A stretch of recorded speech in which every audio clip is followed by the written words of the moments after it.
Hey everybody, welcome to this episode of 90-second Chromebook tips and tricks. Today, little formatting in Google Docs. And this is a trick I use all the time when I do my formats in Google Docs because I want things to be in the right place and I want my pictures to be uniform in size.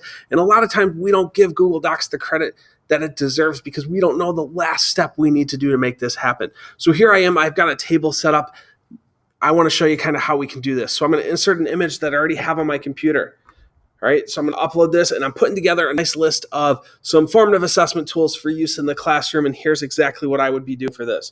Grab my logo, throw that in there right there. I'm going to copy and paste this text because I'm just trying to show you guys real quick what it's there. And now I have this here. So what I want to do is I want to make sure that it doesn't look like a table when I'm all said and done. So what I'm going to do is highlight this. I'm going to go up here and I'm going to change the border color of my table to white.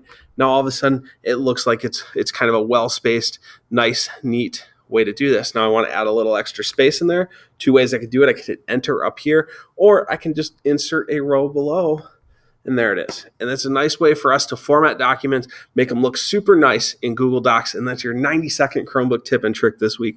Have a wonderful day. Thanks for watching.